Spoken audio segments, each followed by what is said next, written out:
each other. It's better if we need each other and we want each other. Because if you take that away, if you say, hey, well, women, no, I don't need a man, I want a man.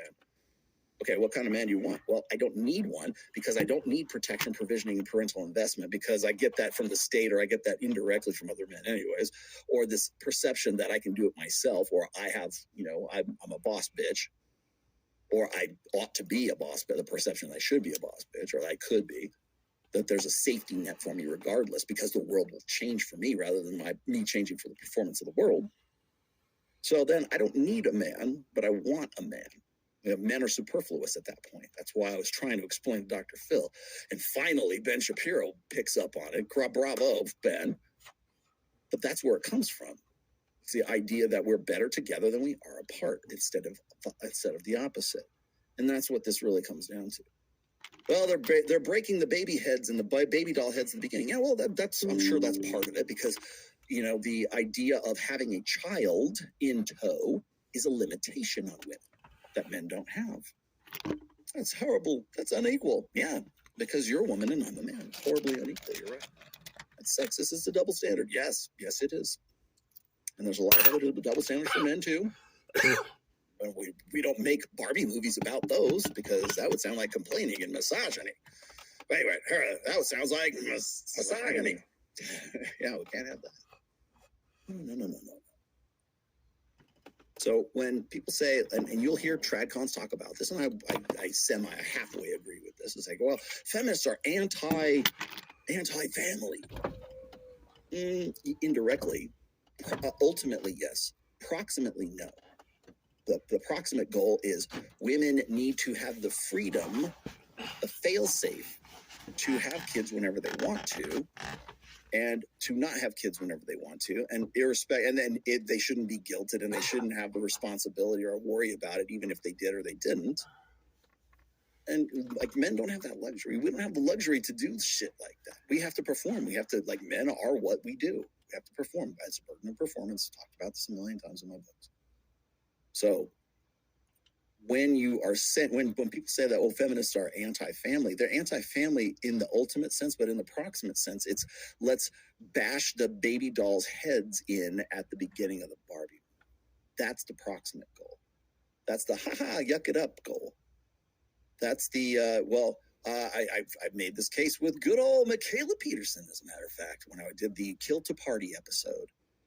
They want to have the kid, but they don't want to have the responsibilities for the kid because the kid infringes on their freedom to go party or to go and be something more, to go and it doesn't have to be party, by the way. It could be like, I don't want a kid because I need to become a boss bitch. I need to start my business. I need to go to school.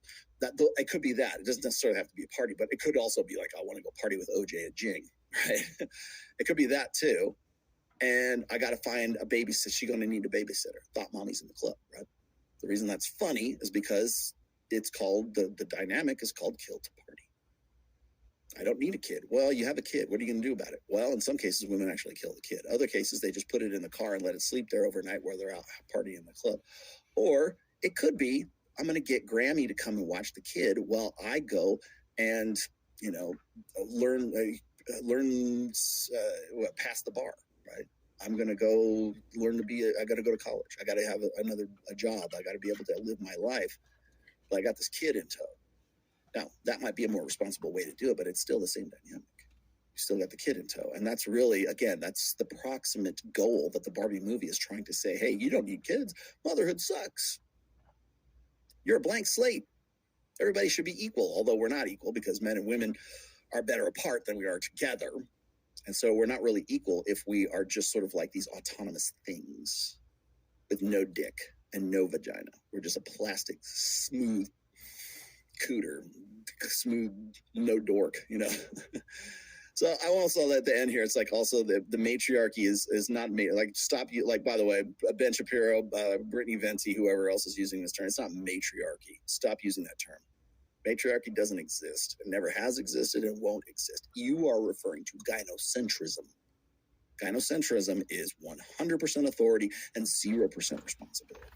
That's what you're after. That's really the word you're looking at. It's tyranny, essentially. It's female supremacism, and that's what feminism has been since 1849. It has been a female supremacist movement.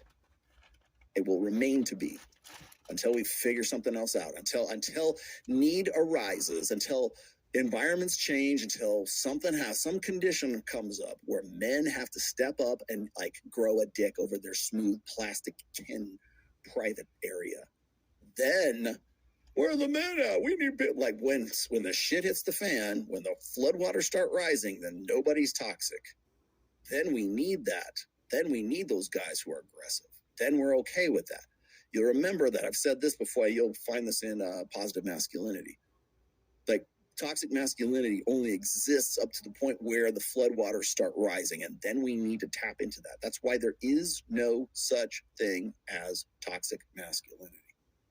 Toxic masculinity is written into the American lexicon, the English lexicon, by people exactly like Greta Gerwig or whatever the fuck her name is. Those are the people who write that. It's if the language can control thought, then thought can control language. Vice versa, right? That's from George Orwell. That's really what it boils down to. Use this language.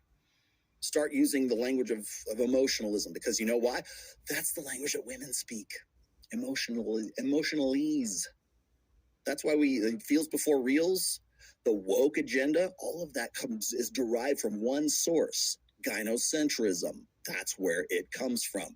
Egalitarian ideals, the ideals of the blank slate, the ideal that this union animus, like this, we're all going to have like a different, or have the ideal guy or the ideal thing is somewhat masculine and just almost a touch of feminine at the same time. The equal levels comes from the same source. All this bullshit about drag queen story hour, compromises, Trans Am athletes. The only reason we have that as a conflict is because we still hold fast to this blank slate bullshit.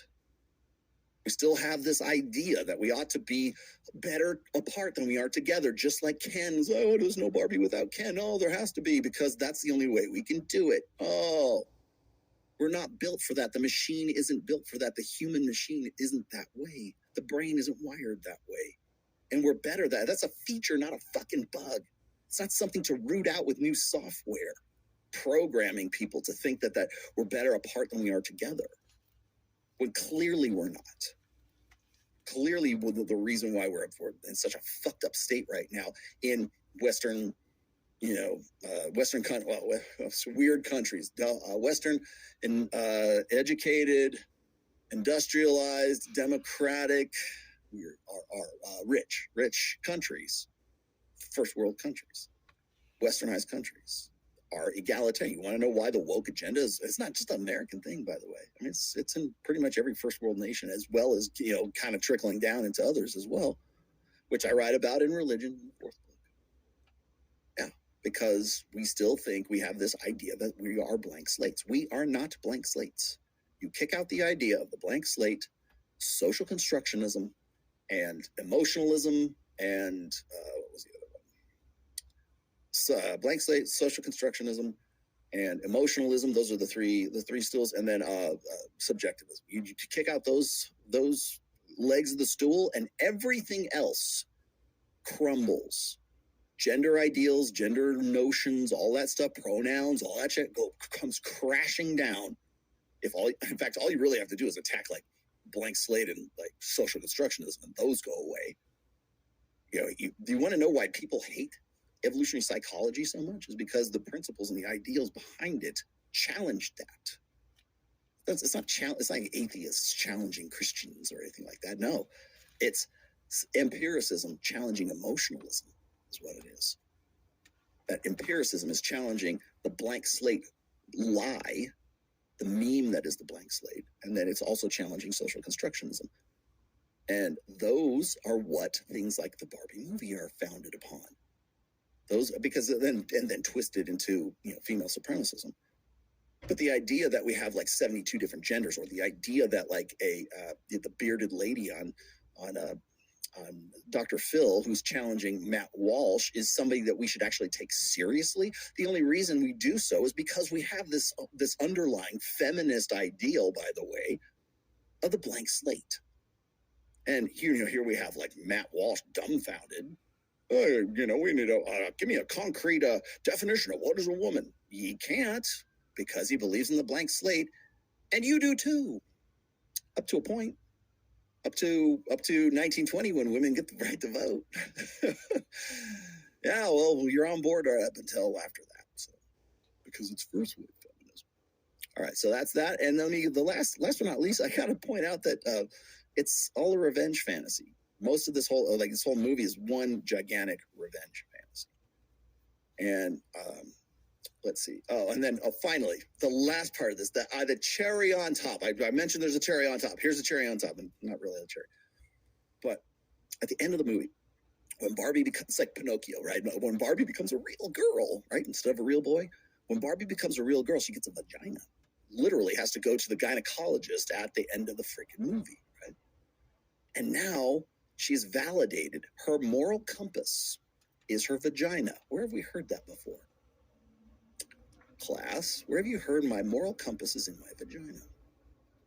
There's an actress that said that. I'll give you bonus points. I'm not going to tell you. I'll give you bonus points if you can tell me who that actress was who said, my moral compass is in my vagina. She had some vagina-scented candles, too. That's nasty. It is nasty, right? Isn't it nasty? Vagina-scented candles. Thank you very much, Jedediah Bila. No, it wasn't her. But no, the movie is summed up in almost like perfectly so. Gwyneth Paltrow, thank you very much. You win the prize. There you go. You win the prize. The end of the movie is all it does is reinforce what I've always said, which is women's only real true agency in this world is their sexuality.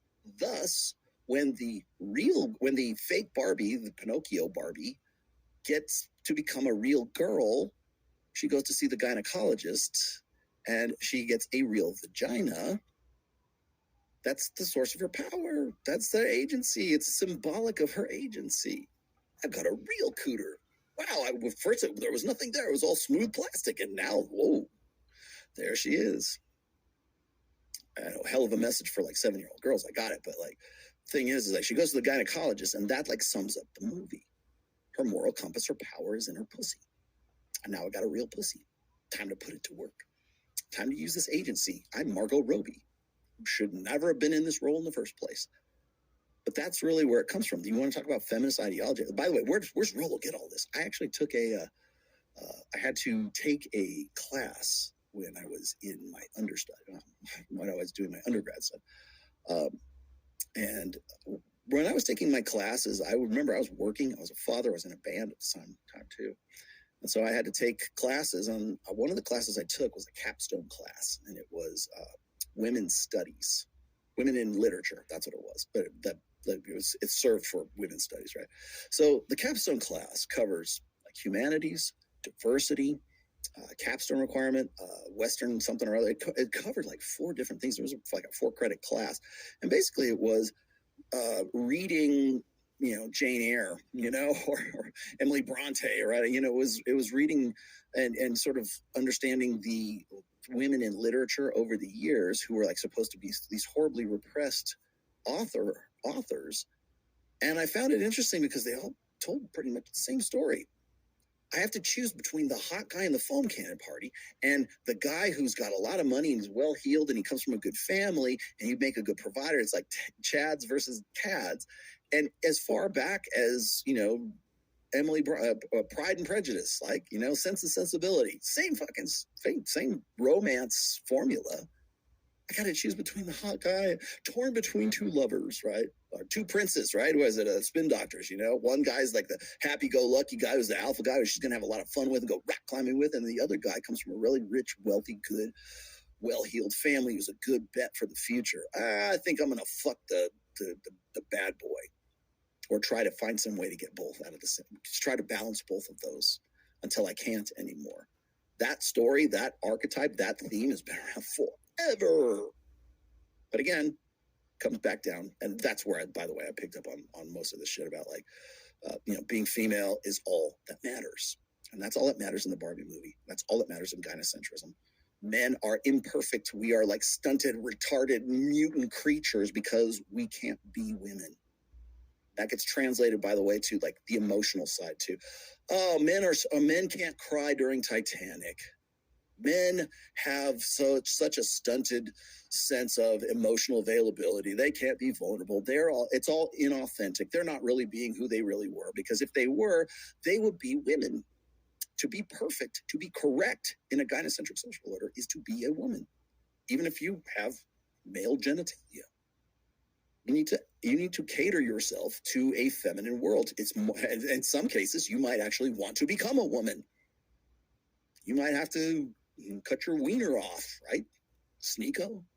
I'm not telling you to do that, but I know why. I know where that comes from. It comes from everything I've said in the last like 2 hours. Gynocentrism comes from the same source. So that is my assessment of the Barbie movie. Moving on.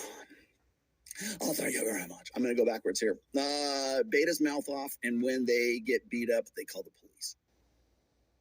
Yeah, well, and who's the police? Hopefully it's not some fat chick. Helping keep the doggos from having to sell paw picks. Yeah, Well, I'm a whore. Thank you for keeping Ned off the pole, or off of OnlyFans, or out of Jabrizi's like OnlyFans lair.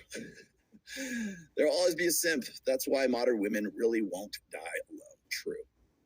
You know, that's a good point, because I had to sort of defend this point not too long ago, and I don't know if I ever actually clarified this. I might have talked about this before, so correct me if I haven't. I was always talking, when we were talking about like notch count, and we were talking about, I'll get into that here in just a second. I got a little bit more to go, because I still want to talk about this guy who's like sort of coming at me with like ignorance as expected. But I thought of something. I actually was prompted to have a new sort of consideration, a new idea, as a result of Access Vegas Evolved, that wonderful red meat entertainment show. I got into it with I think it was Jen or somebody from 2 shows back. And of course, it's the same thing where it's like, well, if men were better, then women would be better too. And I'm like, well, how much responsibility do women play in their own condition versus how much men influence that condition, right? I put it in like economic terms. I said supply and demand. You know, if there was no supply, there'd be no demand. There would be no demand if there was no supply. Great.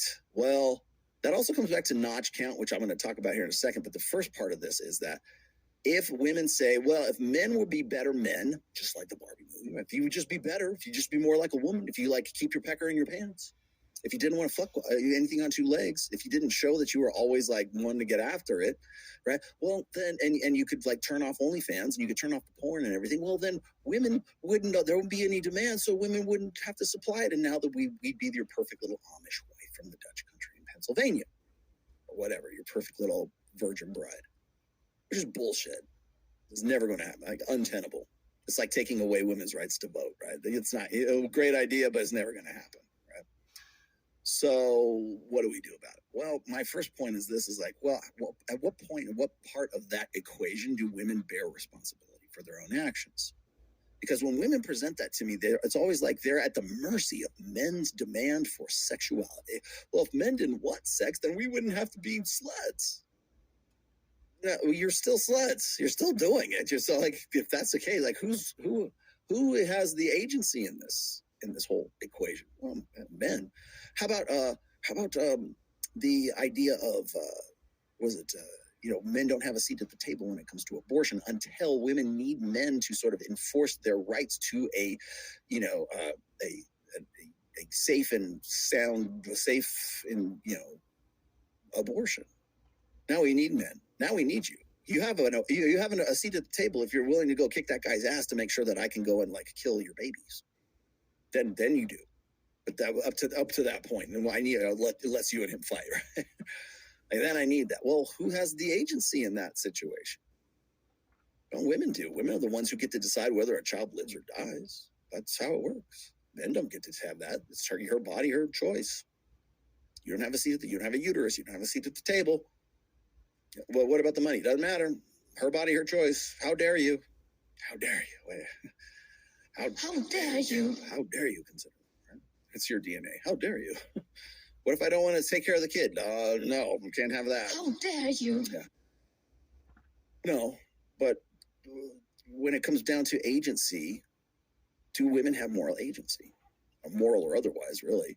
They have agency up to the point where it's men's responsibility for that agency. So that's what I was trying to point out during that exchange, is that if you're going to tell me that your behavior as a woman is dependent on my behavior, like if I was a better man, then you would be a better woman, then what that does is it says your agency is dependent on me. I thought we were independent. I thought we were like autonomous being. We're Ken and Barbie, right? We're better apart than we are together. So why would any action that I have as a blank slate equal of yours, why would that have any bearing whatsoever on your agency to do the right thing? It doesn't, because it's not that way. Because that is a fundamentally failed meme. It's a fundamentally failed idea. The reason why it seems right that if men were better, then women would be better. Yeah, that's because your behavior, your decision making, and the results and the consequences of that decision making are no longer on you. They're absolved because I'm the one who had to make the decision for you. That's how it works. So either you get to say we are independent beings and we don't have any, and I don't need a man, but I want a man. If that's what you're saying, then you got no right to say that it's a guy. If men were better, then women would be better. Fuck you. We're independent. I don't have a cock. You don't have a vagina. We're Ken and Barbie, right? We're independent. We're androgynous, smooth-crotched things. Why would that have any bearing on what you do? Your moral agency is on you, not on me. But it seems like it should be. I know. Because the machine's not built for that. That's why it seems instinctual that it would be, well, how men would be better than women would be better. Yeah, because we're better together than we are apart. And that's part of that equation. I thought about that when I was doing I was considering the Barbie movie, of all things. The Barbie movie prompted me to that thought. How do you like that? And yes, there will always be Sims. What would that make rock boys androgynous? No, it wouldn't. You want me to talk to you about long hair? Because I'll get into that if you'd like. Rolo, what does it mean when they say you hate a woman? And thank you. I know I saw you, Sancho. And because you pre-loaded this question, I will act. You know what? I'll even give you one of these. He asked me this before I even came. So, what does it mean when they say that you hate women? That is an emotional appeal. Is what that is. What is hate? Tell me what hate is.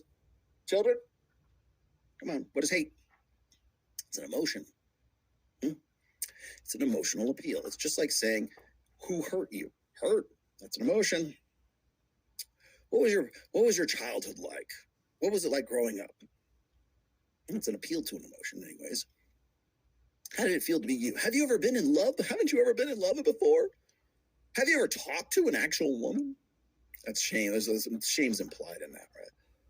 Go out and touch grass. What's wrong with you? There's something wrong with you. You should feel bad for asking these questions. You should feel bad for having explained these things in terms that I have no counter argument for. You made me feel bad by actually presenting this data that I'm not ready to confront yet. Who hurt you? You hate women. I hate women. I love women. You think I'll be doing this if I hate women? Because the opposite of love is not hate. It's indifference is what it is. If I hated women, I'd be indifferent. You think I'd be doing this shit?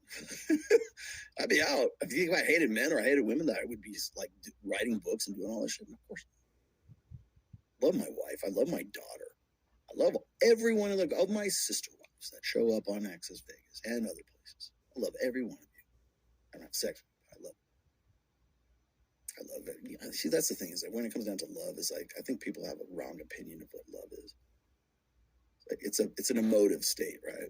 But how that's expressed is really the difference. So, for instance, like I love Mike. I love Mike Sartain. There it is. I express my undying love, my heterosexual life. I love my brother. I love Ned.